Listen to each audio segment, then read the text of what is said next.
بسم اللہ الرحمن الرحیم۔ سبق نمبر 33، ہجرت کا 10واں سال، حجۃ الوداع۔ ہجرت کے 10ویں سال بہت سے واقعات رونما ہوئے، جن میں سب سے زیادہ اہم اور شاندار ترین حجۃ الوداع کا واقعہ ہے۔ یہ رسول اللہ صلی اللہ علیہ وسلم کا آخری حج تھا، اور ہجرت کے بعد یہی آپ علیہ السلام کا پہلا حج تھا۔ ذی-قعدہ سن 10 ہجری میں آپ علیہ السلام نے حج کے لیے روانگی کا اعلان فرمایا۔ یہ خبر بجلی کی طرح سارے عرب میں ہر طرف پھیل گئی، اور تمام عرب کے لوگ حج کے لیے امٹ پڑے۔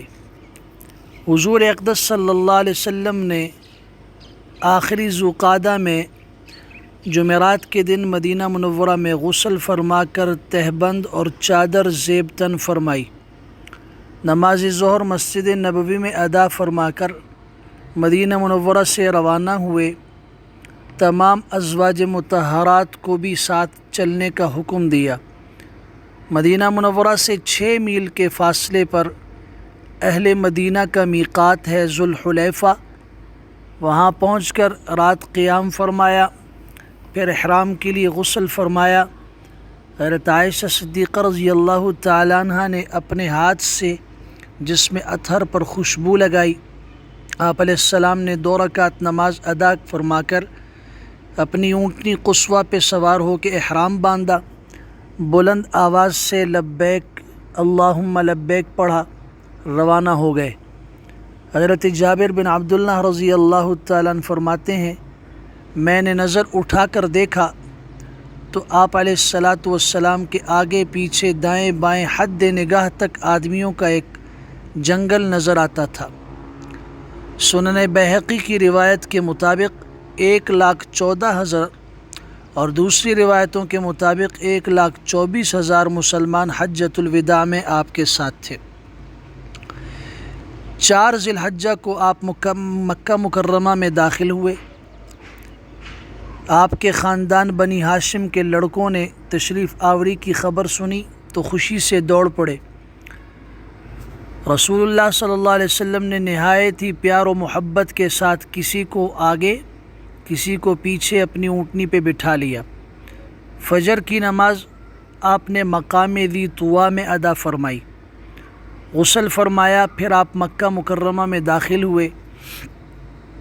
چاشت کے وقت آپ مسجد حرام میں داخل ہوئے۔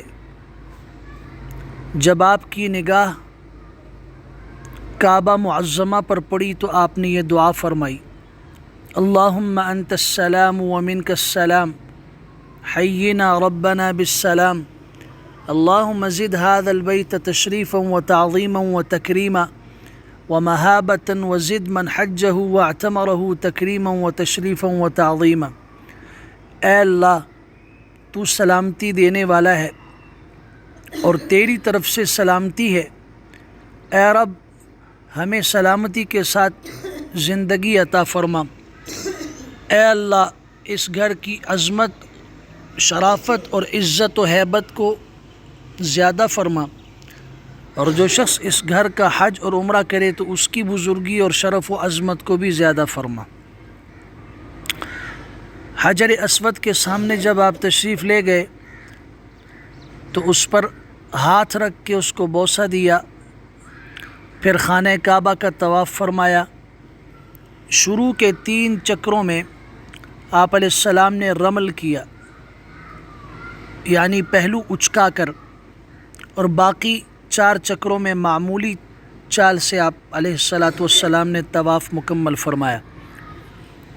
ہر چکر میں جب حجر اسود کے سامنے پہنچتے تو اپنی چھڑی سے حجر اسود کی طرف اشارہ فرما کر چھڑی کو چوم لیتے تھے۔ حجر اسود کا استلام کبھی آپ علیہ السلام نے چھڑی کے ذریعے کیا، کبھی ہاتھ سے چھو کر ہاتھ کو چوم لیا، کبھی لب مبارک کو حجر اسود پہ رکھ کے بوسہ دیا۔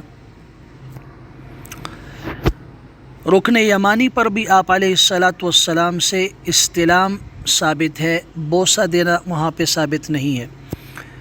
طواف سے فارغ ہونے کے بعد مقام ابراہیم کے پاس تشریف لائے، وہاں 2 رکعت نماز ادا کی، فارغ ہو کر حجر اسود کا استلام فرمایا اور سامنے کے دروازے سے صفا کی جانب روانہ ہوئے۔ قریب پہنچے تو اس آیت مبارکہ کی تلاوت فرمائی، ان الصفا والمروۃ من شعائر اللہ، بے شک صفا اور مروہ اللہ کی نشانیوں میں سے ہیں۔ پھر صفا اور مروہ کی سعی فرمائی۔ چونکہ آپ علیہ الصلاۃ والسلام کے ساتھ قربانی کے جانور بھی تھے، اس لیے عمرہ ادا کرنے کے بعد آپ نے احرام نہیں اتارا۔ 8ویں ذی الحجہ جمعرات کے دن آپ مینا تشریف لے گئے اور 5 نمازیں ظہر، عصر، مغرب، عشاء اور فجر مینا میں ادا فرمائیں۔ 9 ذی الحجہ کو جمعہ کے دن آپ عرفات میں تشریف لے گئے۔ زمانہ جاہلیت میں چونکہ قریش اپنے آپ کو تمام عرب سے افضل اور اعلیٰ شمار کرتے تھے، اس لیے وہ عرفات کی بجائے مزدلفہ میں قیام کرتے اور دوسرے تمام عرب کے لوگ عرفات میں ٹھہرتے تھے، مگر اسلامی مساوات نے اور عدل نے قریش کے لیے اس تخصیص کو گوارا نہ کیا، اور اللہ نے یہ حکم دے دیا کہ ثم افیضوا من حیث افاض الناس، اے قریشیو تم بھی وہیں سے پلٹ کر آؤ جہاں سے سب لوگ پلٹ کر آتے ہیں۔ رسول اللہ صلی اللہ علیہ وسلم نے عرفات پہنچ کر ایک کمبل کے خیمے میں قیام فرمایا۔ جب سورج ڈھل گیا تو آپ علیہ السلام اپنی اونٹنی قصویٰ پر سوار ہو کر خطبہ ارشاد فرمایا۔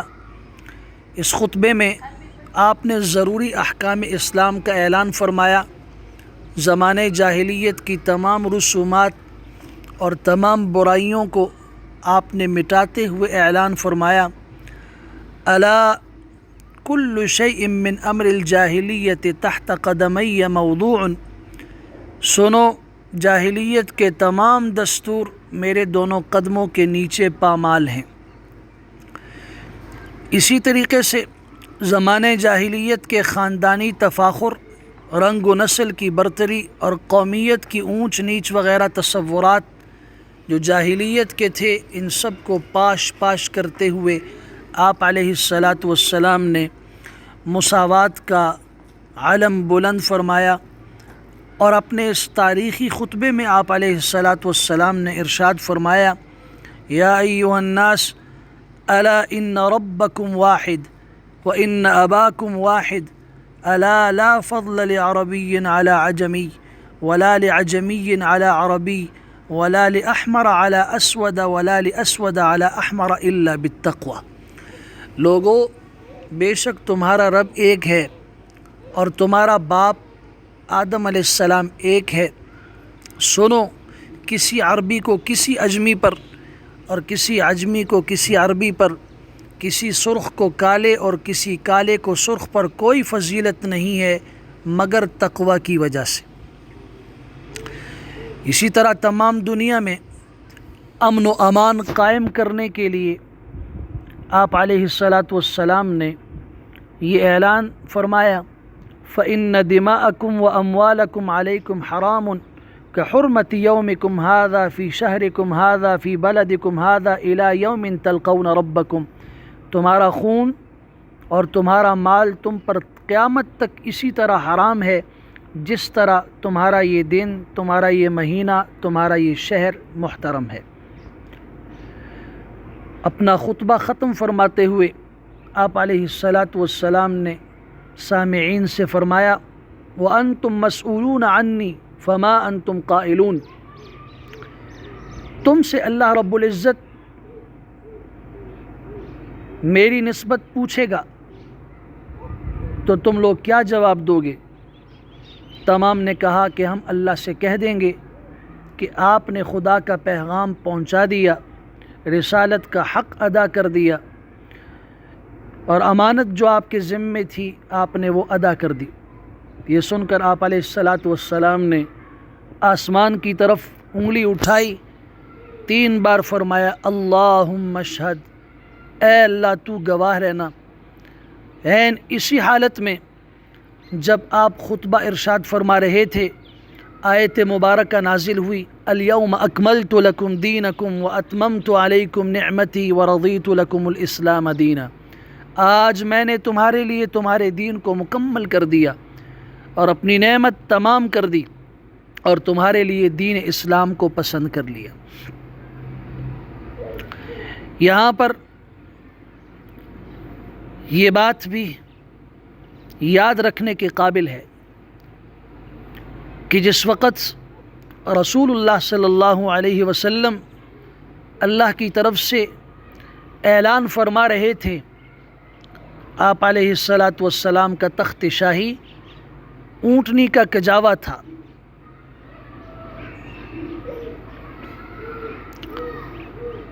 آپ علیہ السلام نے تاریخ عالم کے سامنے ایسی سادگی کا نمونہ پیش فرمایا جس کی مثال کہیں پر نہیں ملتی۔ خطبے کے بعد آپ علیہ السلام نے ظہر و عصر ایک اذان اور 2 اقامتوں کے ساتھ ادا فرمائی، پھر آپ موقف میں تشریف لے گئے اور جبل رحمت کے نیچے غروب آفتاب تک دعاؤں میں مصروف رہے۔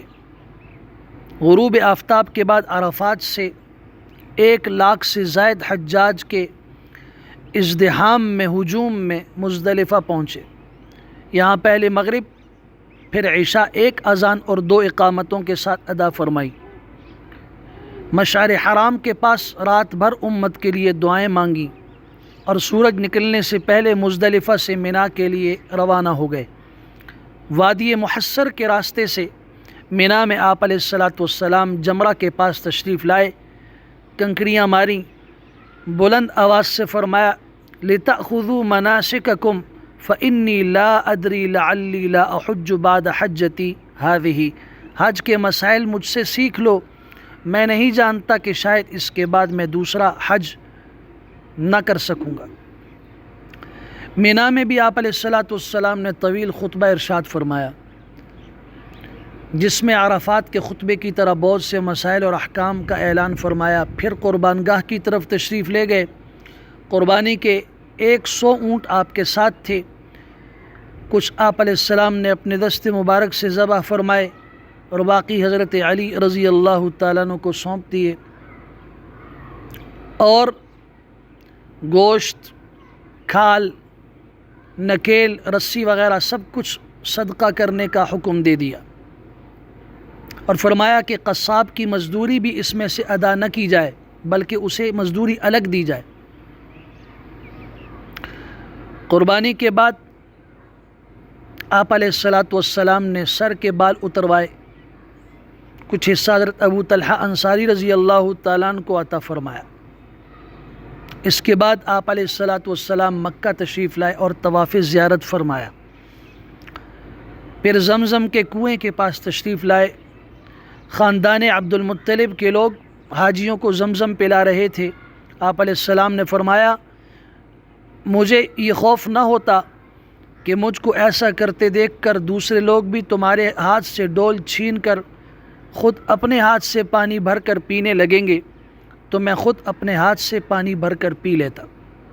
حضرت عباس رضی اللہ تعالیٰ عنہ نے زمزم پیش کیا۔ آپ علیہ السلام نے قبلہ رخ کھڑے کھڑے زمزم نوش فرمایا۔ پھر منا تشریف لائے۔ 12 ذی الحجہ تک منا میں مقیم رہے۔ ہر روز سورج ڈھلنے کے بعد جمرات میں کنکری مارتے تھے۔ 13 ذی الحجہ منگل کے دن آپ علیہ السلام نے سورج ڈھلنے کے بعد منا سے روانہ ہو کر وادی محصب میں رات قیام فرمایا اور صبح کو نماز فجر کعبے کی مسجد میں ادا فرمائی اور طواف وداع کر کے انصار و مہاجرین کے ساتھ مدینہ منورہ کے لیے روانہ ہو گئے۔ راستے میں ایک مقام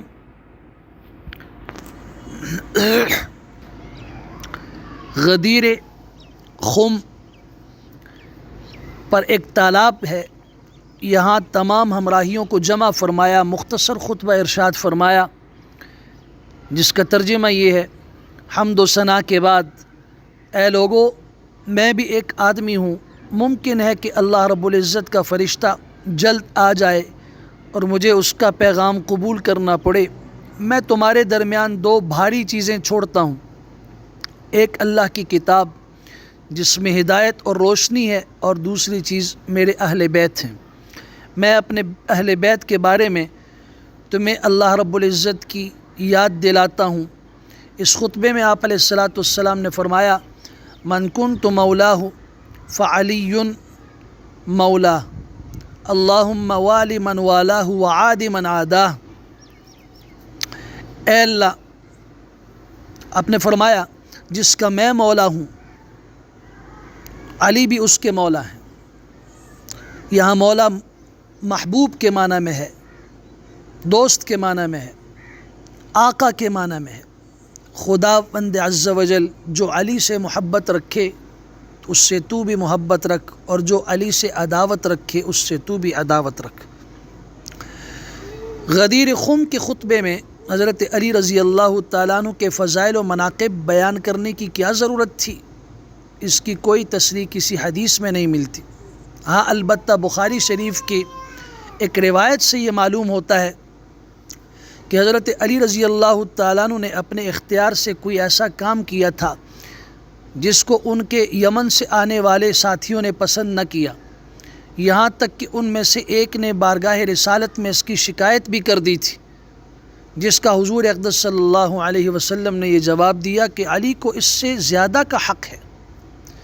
ممکن ہے اسی قسم کے شکوک و شبہات کو یمنی مسلمانوں کے دلوں سے دور کرنے کے لیے اس موقع پر رسول اللہ صلی اللہ علیہ وسلم نے حضرت علی اور حضرات اہل بیت کے فضائل بیان کیے ہیں، مگر اس کا یہ مطلب نہیں ہے کہ دیگر صحابہ کرام رضوان اللہ تعالی علیہم اجمعین وہ امت کے لیے محبوب نہ ہوں اور امت کے دوست نہ ہوں۔ ان کے لیے احادیث اور قرآن مجید کی بے شمار آیات موجود ہیں۔ اللہ تبارک و تعالی ہمیں حضرات صحابہ کرام کی اور اہل بیت کی، حضور اقدس صلی اللہ علیہ وسلم کے ہر ساتھی کی اور خاندان کے ہر فرد کی اللہ ہمیں محبت نصیب فرمائے۔ وآخر دعوانا ان الحمد للہ رب العالمین۔